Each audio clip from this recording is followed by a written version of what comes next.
Assalamualaikum warahmatullahi wabarakatuh.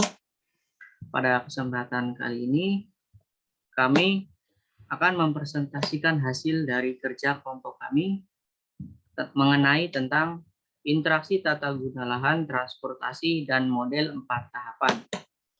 Perancangan transportasi kelas D. Berikut merupakan nama kelompok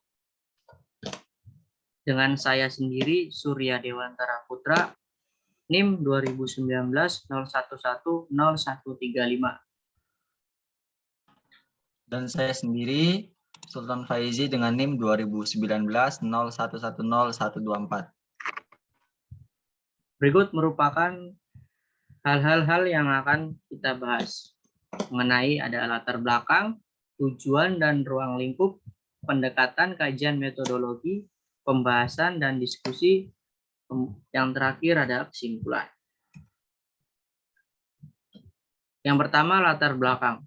Interaksi guna lahan dan transportasi merupakan interaksi yang sangat dinamis dan kompleks. Interaksi ini melibatkan berbagai aspek kegiatan serta berbagai kepentingan. Perubahan guna lahan akan selalu mempengaruhi perkembangan transportasi dan sebaliknya. Di dalam kaitan ini, Black menyatakan bahwa pola perubahan dan besaran pergerakan serta pemilihan moda pergerakan merupakan fungsi dari adanya pola perubahan guna lahan di atasnya. Sedangkan setiap perubahan guna lahan dipastikan akan membutuhkan peningkatan yang diberikan oleh sistem transportasi dari kawasan yang bersangkutan.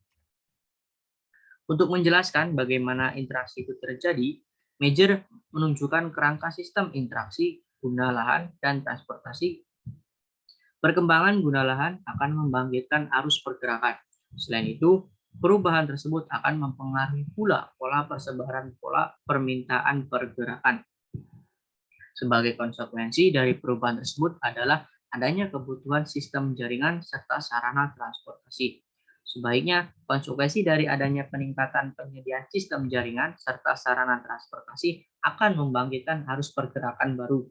Seperti terlihat pada bagan sistem interaksi guna lahan transportasi Meyer dan Meller 1984-263 berikut. Berikut merupakan bagan gambar dari interaksi tata guna lahan dengan transportasi.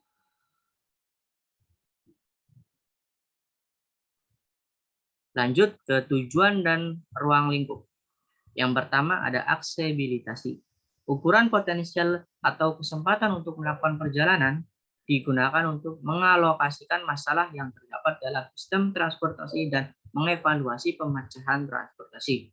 Yang kedua, pembangkit lalu lintas. Bagaimana perjalanan dapat bangkit dari satu tata guna lahan atau dapat tertarik ke suatu tata guna lahan. Yang ketiga, sebaran penduduk. Bagaimana perjalanan disebarkan secara geografis di dalam daerah kajian. Yang keempat, ada pemilihan moda transportasi. Menentukan faktor yang mempengaruhi pemilihan moda transportasi untuk suatu tujuan tertentu. Yang terakhir, pemilihan rute. Menentukan faktor yang mempengaruhi pemilihan rute dari setiap zona ke asal zona tujuan. Dan selanjutnya akan dibacakan oleh teman saya yaitu Sultan Faizi. Baik, untuk selanjutnya yaitu adanya aksesibilitas. Adalah suatu ukuran kenyamanan atau kemudahan mengenai cara lokasi tata guna lahan berinteraksi satu sama lain dan dengan mudah atau susahnya. Lokasi tersebut dicapai melalui sistem jaringan transportasi menurut Black dalam Tamin tahun 2000. Yang kedua, bangkitan dan tarikan pergerakan atau trip generation. Tahapan dalam pemodelan transportasi yang memperkirakan jumlah pergerakan lalu lintas yang dibangkitkan oleh zona asal atau origin. Dalam jumlah pergerakan lalu lintas yang tertarik ke setiap zona tujuan atau destination. Bangkitan pergerakan dapat dibagi menjadi dua, yaitu satu, jumlah pergerakan lalu lintas dari zona asal disebut trip production, Yang kedua adalah jumlah pergerakan lalu lintas yang menuju zona tujuan disebut trip attraction. Berikut gambarnya, gambar 2.7 bangkitan dan tarikan pergerakan. Next.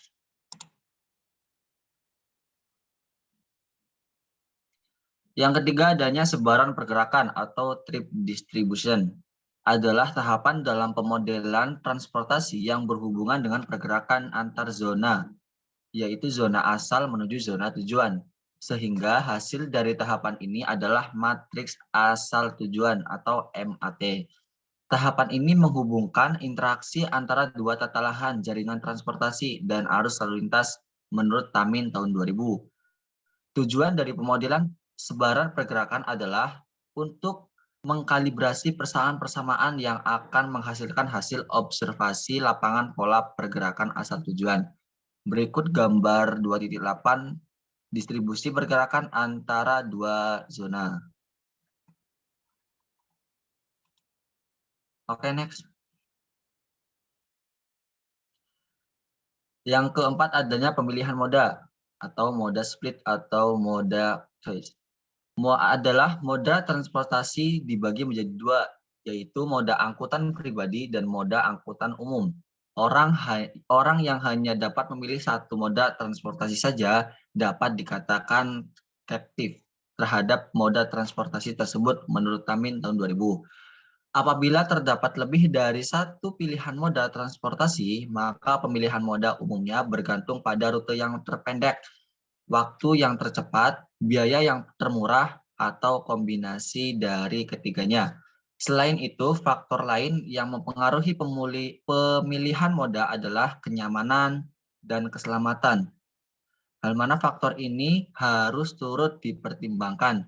Faktor yang mempengaruhi pemilihan moda dikelompokkan menjadi 3 bagian, yaitu 1. Karakteristik pengguna jalan yang melakukan pergerakan, yaitu kepemilikan kendaraan pribadi, struktur rumah tangga, dan tingkat pendapatan. Yang kedua, karakteristik pergerakan yaitu tujuan pergerakan, waktu terjadi pergerakan, dan jarak perjalanan. 3. Karakteristik fasilitas moda transportasi yaitu 1. Faktor kuantitatif, antara lain waktu pergerakan, biaya pergerakan, ketersediaan ruang, dan tarif parkir. Yang kedua, faktor kualitatif, antara lain kenyamanan, keamanan, keandalan, dan keteraturan. Itu menurut Tamin tahun 2000. Next. Berikut gambar 2.9 adalah pemilihan moda untuk melakukan pergerakan. Oke, next. Yang selanjutnya yaitu pemilihan rute, road choice atau trip assignment. Menurut Tamin tahun 1994, trip assignment adalah pemilihan moda transportasi untuk menentukan faktor-faktor yang mempengaruhi pemilihan rute antara zona asal dan tujuan. Hal ini diperuntukkan khusus untuk kendaraan pribadi. Untuk kendaraan pribadi, diasumsikan bahwa orang akan memilih terlebih dahulu moda transportasinya, kemudian rute perjalanannya, sedangkan untuk angkutan umum, rute sudah ditentukan berdasarkan moda transportasi. Contohnya, kereta api dan angkutan kota atau angkot. Dalam kasus angkutan umum, pemilihan moda dan rute dilakukan bersama-sama. Sama halnya dengan pemilihan moda. Pemilihan rute tergantung pada alternatif terpendek, tercepat, dan termurah. Dan juga diasumsikan bahwa pemakaian jalan mempunyai informasi yang cukup, misalnya tentang kemacetan jalan, sehingga mereka dapat menentukan rute yang terbaik. Menurut Tamin tahun 2000. Next. Untuk selanjutnya yaitu pembahasan dan diskusi. Yang pertama, interaksi transportasi dan tata guna lahan memiliki hubungan yang tidak terelakkan karena segala sesuatu yang terjadi pada tata guna lahan memiliki implikasi terhadap transportasi dan setiap tindakan transportasi mempengaruhi tata guna lahan. Yang kedua, tata guna lahan memiliki hubungan erat dengan transportasi sehingga biasanya dianggap membentuk satu land use transport system. Selain itu, semakin berkembangnya daerah tersebut, maka kemudahan untuk mendapatkan transportasi dan penyediaan layanan pada daerah tersebut juga semakin berkembang dan semakin banyak. Next. Yang ketiga adalah tata guna lahan suatu kota pada hakikatnya berhubungan erat dengan sistem pergerakan yang ada. Perbaikan akses transportasi akan meningkatkan tarikan kegiatan dan perkembangannya guna lahan kota. Sistem transportasi yang baik akan menjamin pula efektivitas pergerakan antara fungsi kegiatan dan di dalam kota itu sendiri. Next. Kemudian masuk ke bab kesimpulan. Untuk yang pertama, kelompok kami mendapat kesimpulan bahwa tata guna lahan adalah hasil akhir dari aktivitas dan dinamika kelompok manusia di permukaan bumi yang bukan berarti berhenti untuk tetap masih berjalan atau disebut dengan dinamis. Yang kedua, transportasi dan tata guna lahan menjadi satu bagian yang tidak bisa terpisahkan. Yang ketiga, dalam konteks perencanaan, transportasi dan tata guna lahan memiliki tujuan yang terarah dan spesifik. Next. Untuk selanjutnya, dalam konteks perencanaan transportasi dan tata guna lahan memiliki tujuan yang terarah dan spesifik. Yang selanjutnya, keterkaitan antara sistem transportasi dan pengembangan tata guna lahan, yaitu kajian yang tidak dapat terlepas dari eksistensi keruangan atau spasial. Yang selanjutnya yaitu sistem transportasi dan pengembangan tata guna lahan. Lanjut, development, saling berkaitan satu sama lain. Yang selanjutnya yaitu atau yang terakhir, pengembangan tata guna lahan tidak akan terjadi tanpa sistem transportasi, sedangkan sistem transportasi tidak mungkin disediakan apabila tidak melayani kepentingan ekonomi atau aktivitas pembangunan.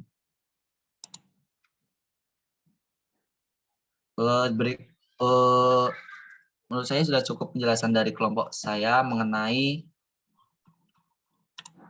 interaksi tata guna lahan transportasi dengan metode 4 tahap. Selanjutnya saya serahkan kepada Surya Dewantara Putra. Mungkin itu saja presentasi dari kelompok kami. Kurang lebihnya mohon maaf. Sekian dari kelompok kami. Wabillahi taufiq wal hidayah. Assalamualaikum warahmatullahi wabarakatuh.